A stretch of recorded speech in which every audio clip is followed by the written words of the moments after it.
Hello everyone, আসসালামু আলাইকুম। চলে আসছি গুলিস্তানে। একটা জার্সি নিতে হবে, ব্রাজিল সাপোর্টার বলে কথা। তো ব্রাজিলের জার্সি কিনতে হবে, তার জন্য চলে আসলাম গুলিস্তানে।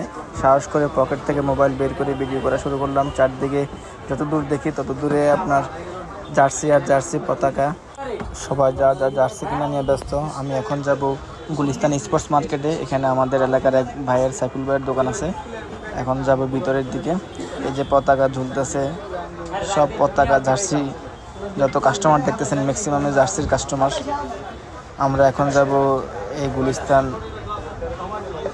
স্পোর্টস মার্কেটে। এই গুলি দিয়ে ঢুকবো। এই গুলি দিয়ে ঢুকলে দেখবেন দুই পাশে কেউ জার্সিতে নাম লেখাচ্ছে, কেউ লোগো লাগাচ্ছে, কেউ স্টিকার করতেছে। সবাই এই কাজে ব্যস্ত। এই যে দেখতে পাচ্ছেন সবাই স্টিকার, লোগো, নাম, সব এইসব কাজ নিয়ে ব্যস্ত। দুই পাশে আর্জেন্টিনা, ব্রাজিলের জার্সি ঝুলতেছে। আমি যাচ্ছি আর একটু ভিতরে, স্পোর্টস মার্কেটের দোতলায় যাব। এই যে আপনারা দেখতে পাচ্ছেন সবাই লোগো, স্টিকার, নাম লেখা নিয়ে ব্যস্ত। এই যে দেখতে পাচ্ছেন মার্কেটটা সামনে।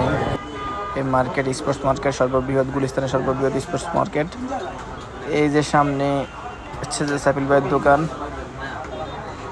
এই যে সাইফুল ভাইকে দেখতে পাচ্ছি। সাইফুল ভাই আমাকে দেখে একটা হাসি দিল।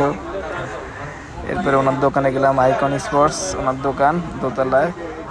যাক, ওনার দোকান থেকে একটা ব্রাজিলের সাদা জার্সি কিনবো আজকে ভাইয়ের দোকানে মালের টাল দেওয়া। এই যে জার্সি কিনে ফেললাম। জার্সি কিনে দোকানে এসে একটা ছবি তুললাম আপনাদের জন্য। আল্লাহ হাফেজ, সবাই দোয়া করবেন।